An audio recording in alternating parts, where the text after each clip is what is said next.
Left, right. Mark time. Cut.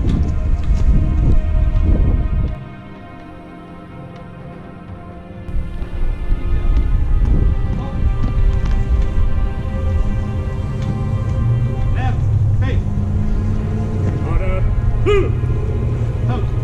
One nation, under God, indivisible, with liberty and justice for all.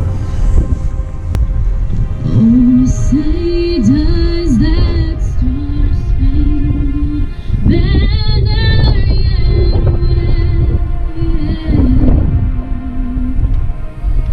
O'er the land of the free and the home of the brave.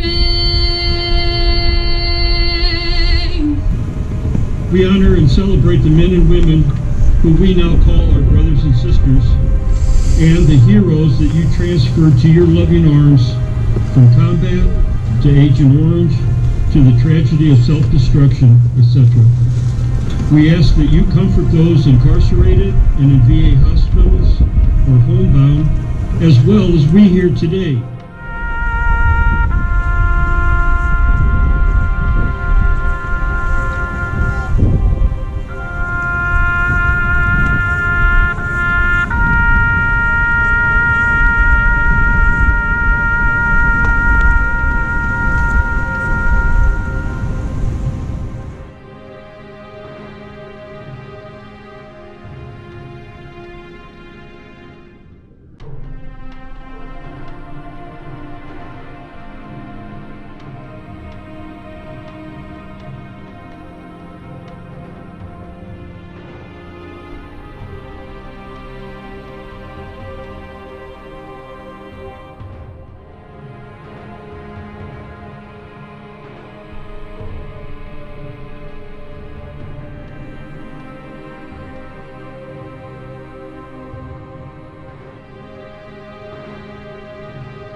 You know, it's funny. He'd fly around the circle and there'd be a big arch. Yep. And the arch wouldn't move at all. It'd just stay right there in the center of the circle. That and B-52s, we've seen a lot of them shaking the ground and arc lights.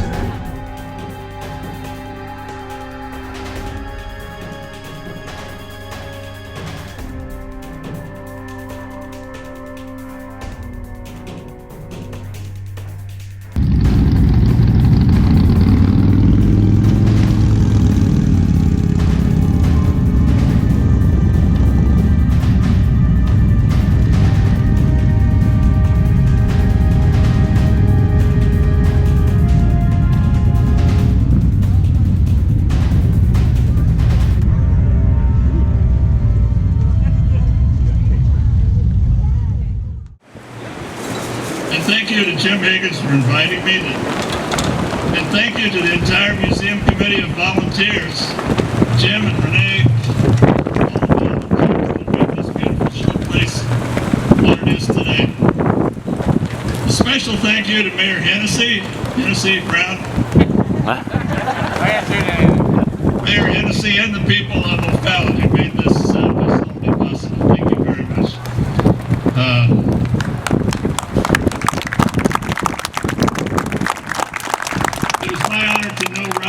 And this was a long-time dream of his.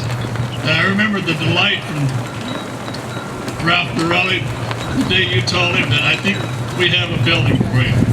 He was absolutely ecstatic, and here it is in its beautiful present condition. Thank you, and the people of O'Fallon. It's customary for speeches of this type on significant occasions to start with the recognition of the dignitaries in attendance. Although there are some stellar and dedicated leaders here today, I'm going to start with a salute to the real honorees of today, Vietnam War veterans. To you, I say, welcome home.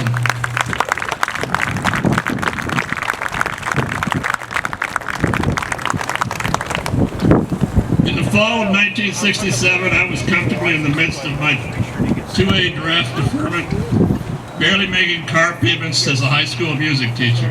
This is in my biography, Lynn. Vietnam was thrust upon us. My draft board contacted me, informing me that Uncle Sam needed me. I should either join the military or expect an imminent invitation. My father had served in the Navy in World War II as a blimp pilot. My brother was a Vietnam veteran as a Navy supply officer. But it was my local Air Force recruiter who laid out a career path. They needed pilots. It was a long shot, but I went for it.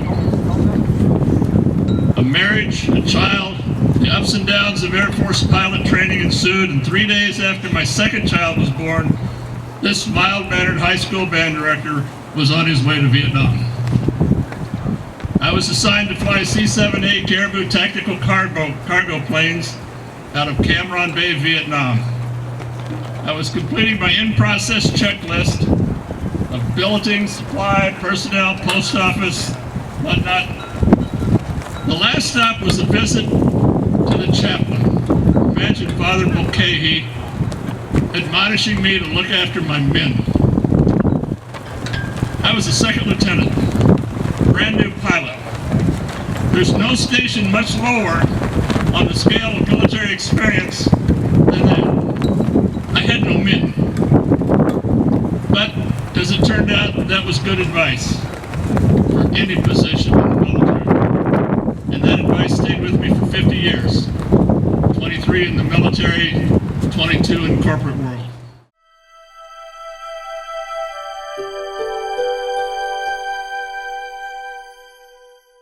So our first veteran was Daniel Boone. He moved to Defiance out here. His family's son served in the War of 1812. Out here, the War of 1812 was called the Indian Wars because the settlers were fighting the Indians. The British were trying to get the Indians to attack the settlers so that the American forces would have to send troops here to protect the settlers. Right. That flintlock rifle dates back to Daniel Boone's time. Wow. And that's an original rifle. Wow. There are several battles fought in the Civil War out here. One was in Colorville, another one was in Wentzville. Okay. We're going to be having a bigger display of those battles and talk about the veterans that served in those battles. Awesome. Over here it starts with World War I, and then Korea's against that wall. Vietnam is against that wall. The whole center part is on the War on Terror. The back gallery is World War II. Okay. The two wall murals were done by an artist in Josephville. Her name is Linda Wilmus. A really good artist. Local? The blue wall is Our Missing in Action and Killed in Action. Okay. Here in St. Charles.